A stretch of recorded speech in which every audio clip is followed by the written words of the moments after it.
So this is the fourth lecture in module number 5, engine testing and performance. So in the last lecture we started with how exactly engine power is measured. So we saw how thermal power is measured, we saw how brake power is measured using a dynamometer. Then we saw one method of measuring friction power, which was what? Which was the Williams line method. Now Williams line method, as I told you, is generally used in CI engines, which is diesel engines. Another method which is used for measurement of friction power and generally in SI engines is your Morse test. Okay, so in this lecture we will be seeing what Morse test is, and we will be solving a few sums on Morse test.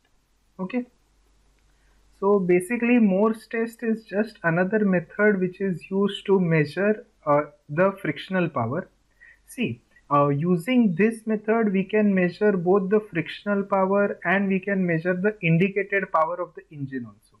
So Morse test is used to measure two things. It is used to measure the indicated power and it is used to measure the frictional power of the engine. But there is an important limitation of Morse test. What is the most important limitation of Morse test? That it can only be used on multi-cylinder engines. It cannot be used on single cylinder engines. Okay, so that is one limitation of Morse test that we have to always keep in mind. So how does this Morse test actually work? See, it is very simple. The working of Morse test is extremely simple. But before we go to that point, we will just have to look at one point before we go to the working of Morse test. And that point is, see, if this is my engine, okay, let us say this is my engine. There are 4 cylinders inside my engine. Okay, I have a 4-cylinder engine.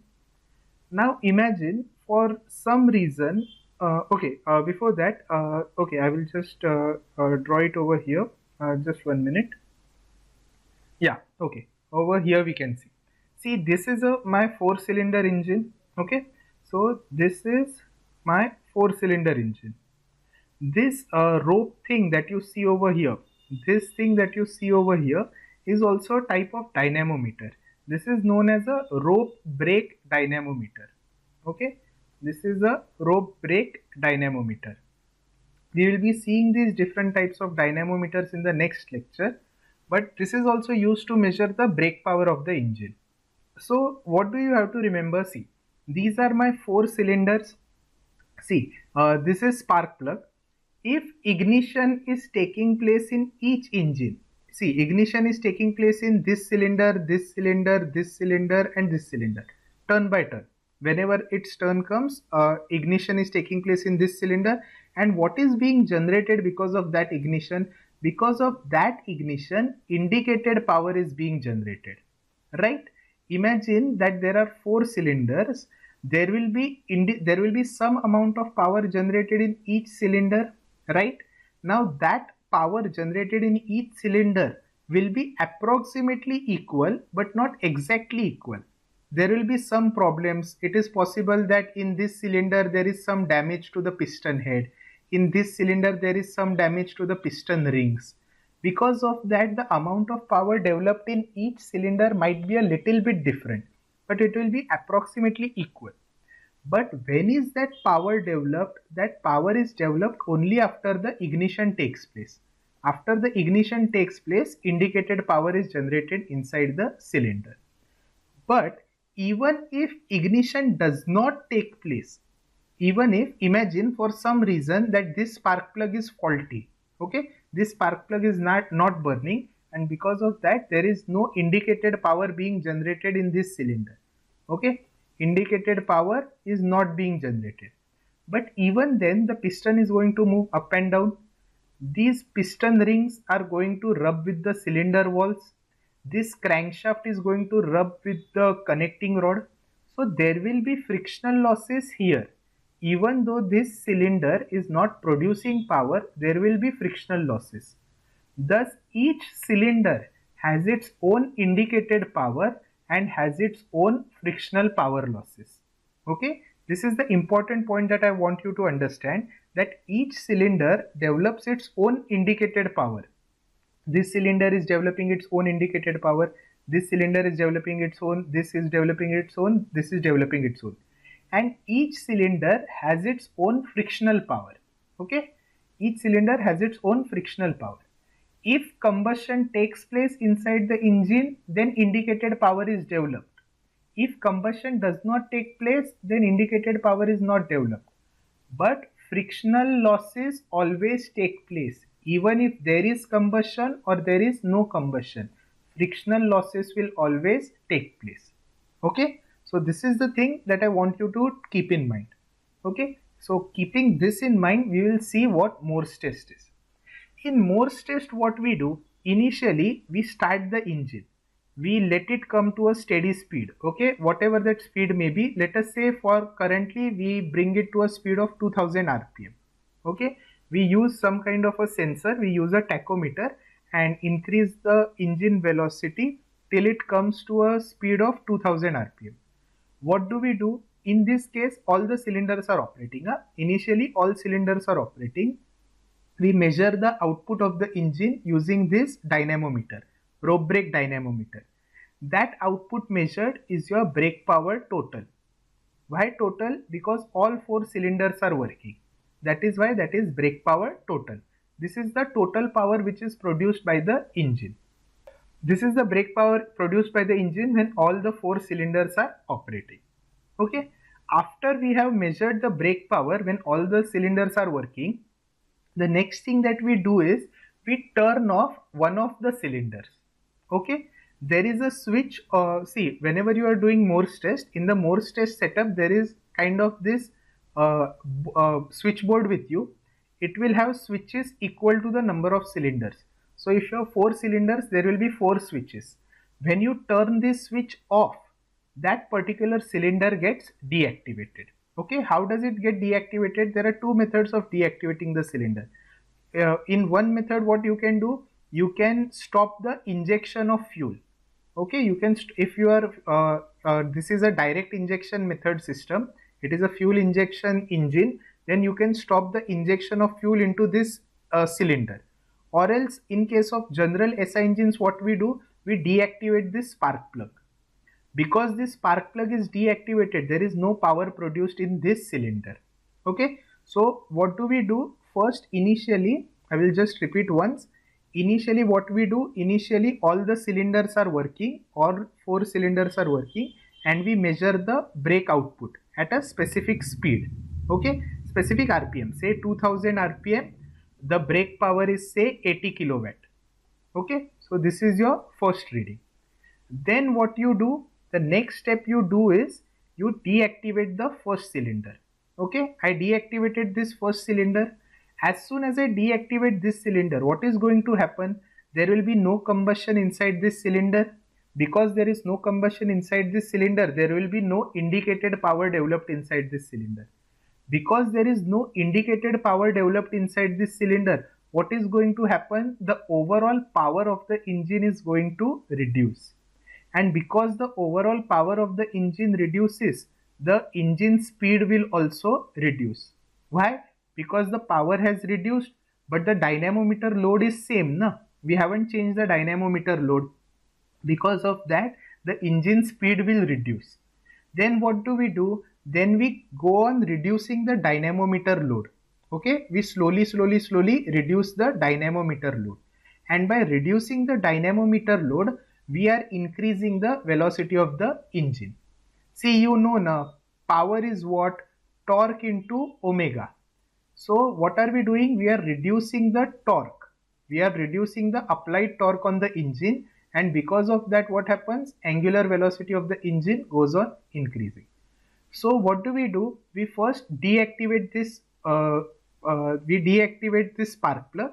Because of deactivating this spark plug, there is no indicated power developed in this cylinder.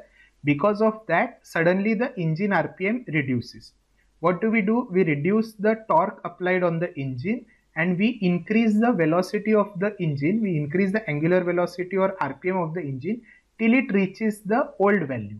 So our old value was 2000. So we'll decrease the load on the engine till the value again reaches 2000. So what are we doing? We have reduced the power. So because of that, the reading, initially the total power developed by the engine at 2000 RPM was what? 80 kilowatt. But now, because we have reduced all that load, because this cylinder is not working, hence this will be something less. Let us say it is something like 50 kilowatt. Okay, I don't know, this is just, okay, let us say 60 kilowatt. This is just an approximate answers. Okay, so what is happening? Because of deactivating this cylinder, there is a sudden drop in the indicated power. How much is the drop in the indicated power? How much is the drop in the brake power? Initially the brake power was what? 80 kilowatt. Now what is the brake power because of deactivating this cylinder? 60 kilowatt. So what is the drop in the brake power? 20 kilowatt. And what is this 20 kilowatt? Why did this 20 kilowatt drop come? Because we deactivated this cylinder, because this cylinder is not producing indicated power, right? Because we turned off this cylinder is no longer developing any indicated power, hence there is a sudden drop in the engine power output. And what is that drop equal to? That drop is equal to the indicated power of cylinder 1. Okay, so this drop in the power output is because of what? Because of the absence of ignition inside this cylinder. Okay, so this is the basic working of this Morse test. We keep on deactivating one cylinder. First we will deactivate this first cylinder, then we will take a reading. Okay, first we will take a reading when all cylinders are working. Okay, when all cylinders are working, we will calculate the brake power at constant RPM. RPM is same. All cylinders are working. Say brake power is 80. RPM is 2000. Then what we will do? We will deactivate cylinder 1. Then we will calculate the brake power at that same RPM. What will be the brake power? It will be something less. Let us say 55. Then what we will do? We will reactivate cylinder 1 and deactivate cylinder 2. At one time, only one cylinder must be deactivated. Okay. So in this case, the reading comes out 56 kilowatt. RPM is same. Then we deactivate third cylinder. We will take the reading. It is say 57 kilowatt. RPM is same. And then we will deactivate fourth cylinder. Other three cylinders are working. Only one cylinder deactivate. And the reading is 55. Speed is constant, 2000 RPM. So in this way, we take these readings. Okay. First of all, when all cylinders are working, when cylinder 1 is turned off, when cylinder 2 is turned off, when cylinder 3 is turned off, and when cylinder 4 is turned off. Okay. When all cylinders are working, that is known as brake power total. Okay. That is known as brake power total. When cylinder 1 is turned off, okay, when cylinder 1 is turned off, that is known as brake power cylinder 1. Okay, important, it is not brake power 1, that is brake power cylinder 1. When number 2 cylinder is turned off, it is brake power cylinder 2. Similarly, brake power cylinder 3 and brake power cylinder 4. Now that we have all these readings, we will see the next thing. Okay, see over here I have taken these readings. So what is the first? When all cylinders are operating, BP total. First cylinder deactivated, BP cylinder 1. Second cylinder deactivated, BP cylinder 2. Cylinder 3 and cylinder 4. Okay, so in this way we have the total brake power with us. Now using these readings, how are we going to find out what is the indicated power and what is the frictional power? See, we can find it out with this logic. Now when all the cylinders are operating, the engine brake power is equal to sum of all the brake powers produced by the cylinder separately. Means what? Initially when all the cylinders are operating, in this first condition, all cylinders are operating. What is happening? The brake power reading is what? It is the sum of the brake power developed in all the 4 cylinders. So brake power developed in the cylinder 1 plus brake power developed in the cylinder 2 plus brake power developed in the cylinder 3 plus brake power developed in the cylinder 4. See, this is what? 1, 2, 3, 4. This is not cylinder 1, 2, 3, 4. See, BP1 is the brake power developed by cylinder 1 and BP cylinder 1 is the brake power developed when cylinder 1 is deactivated. Okay, please take care of this notation. Okay, so what is brake power total? Brake power total is sum of all these 4 cylinder brake powers. But we know what is frictional power. Frictional power is what? Indicated power minus brake power. That is the definition of frictional power. If we rearrange the terms, we can write like this: brake power is indicated power minus frictional power. So we can write this equation 1 can be written as how? Brake power 1 is what? Indicated power 1 minus frictional power 1. BP2 is what? Indicated power 2 minus frictional power 2. Brake power 3 is what? Indicated power 3 minus frictional power 3. And brake power 4 is what? Indicated power 4 minus frictional power 4. Okay, this same equation has been written using indicated power and frictional power. Okay, we have substituted this equation in each of these 4. Okay, now we have written this and we have just rearranged the terms. We have put all indicated powers together and all frictional powers together. All indicated powers are positive, all frictional powers are being subtracted. Okay, so what is brake power total? Brake power total is sum of the indicated powers developed in all cylinders minus the frictional power in all cylinders. Okay, that is brake power total. Right, now comes the important part. What is happening when cylinder 1 is deactivated? When cylinder 1 is deactivated, there is no power developed inside cylinder 1. Because there is no power developed inside cylinder 1, indicated power 1 is 0. When cylinder 1 is deactivated, indicated power 1 is 0. So what is BP cylinder 1? It is only indicated power 2 plus indicated power 3 plus indicated power 4. Why? Because indicated power 1 is 0, no? But is frictional power going anywhere? No, there is still friction inside the cylinder. Hence, the frictional power remains the same. There is no change inside the frictional power. So, what will we do? If we do BP total minus BP cylinder 1, what are we going to do? So what is BP total? BP total is IP1 plus IP2 plus IP3 plus IP4 minus FP1, FP2, FP3, FP4. Okay, that is BP total. All cylinders are working. What is BP cylinder 1? In BP cylinder 1, IP1 is 0. So it is only IP2, IP3, IP4 and all these friction powers. If we subtract BP cylinder 1 from BP total, what is going to happen? If we subtract BP cylinder 1 from BP total, all these terms will get cancelled. Right?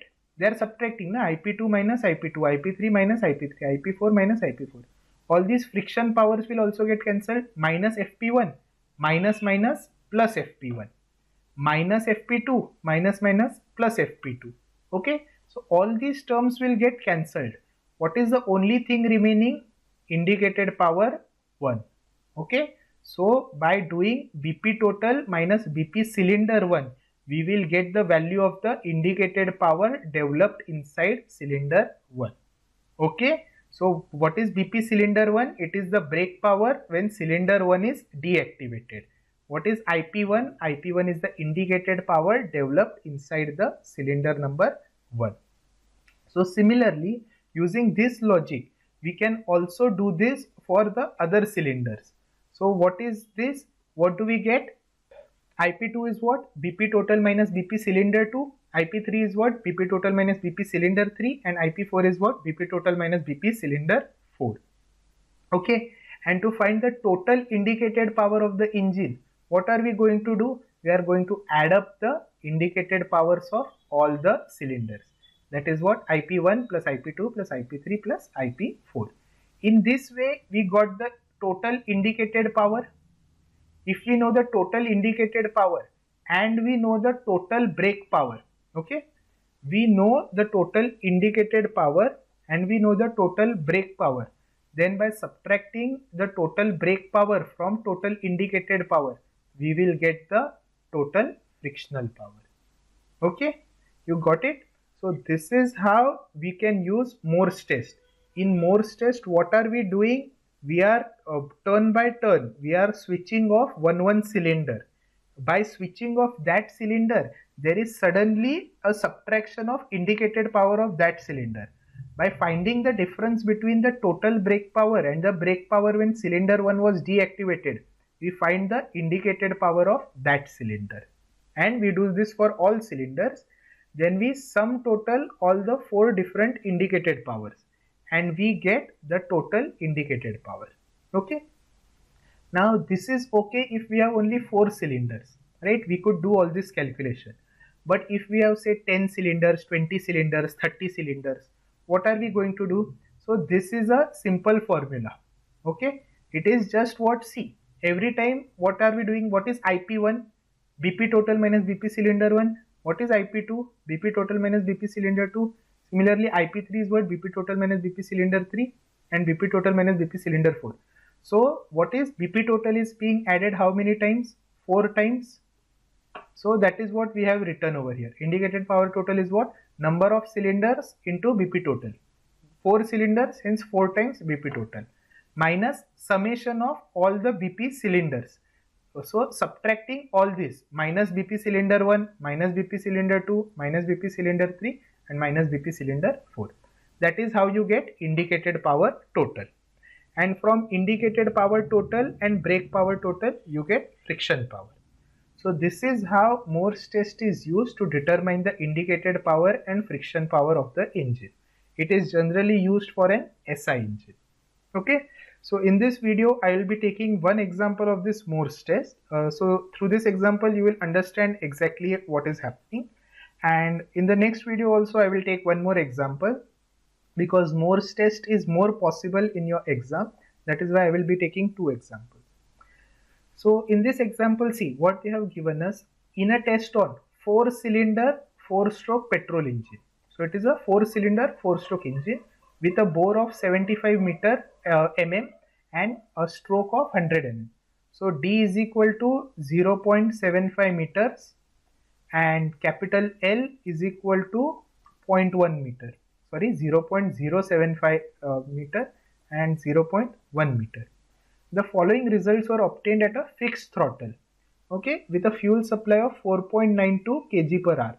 So they have given us the fuel supply also. The engine speed was held constant. See, that is what in Morse test also and in your Williams line test also, the engine speed must be kept constant. Okay. So what is when BP all cylinders are working, what is the output, engine output when all cylinders are working? 15.24 kilowatt. When the first cylinder is shut off, what is the output? 10.45 kilowatt. When the second cylinder is cut off, 10.38 kilowatt. When the third cylinder is cut off, 10.23, and when fourth cylinder is cut off, 10.45. Remember, when the fourth cylinder is cut off, cylinders 1, 2 and 3 are working. When cylinder third is cut off, 1, 2 and 4 are working, and so on. Okay.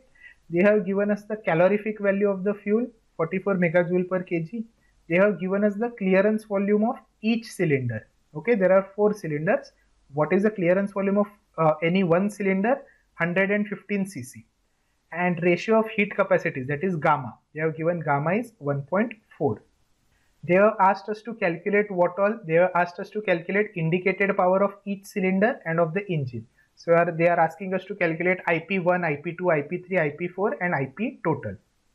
They are asking us to calculate mechanical efficiency, which is what? Brake power upon indicated power. Air standard efficiency. Air standard efficiency. What is this? Petrol engine. So petrol engine means which cycle? Otto cycle.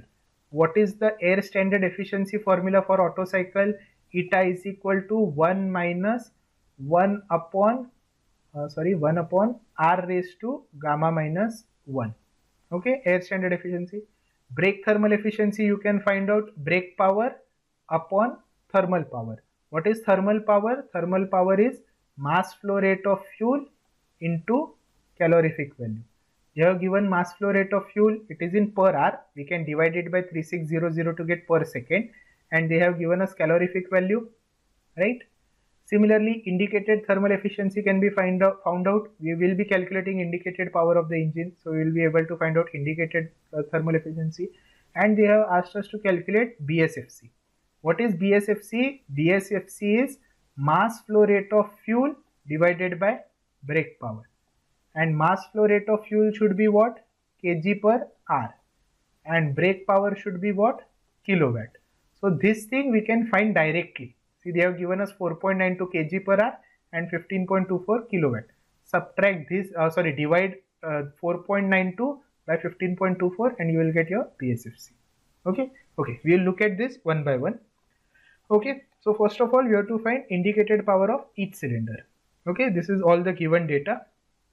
As you know, how will we find the indicated power of cylinder 1? It will be BP total minus BP cylinder 1.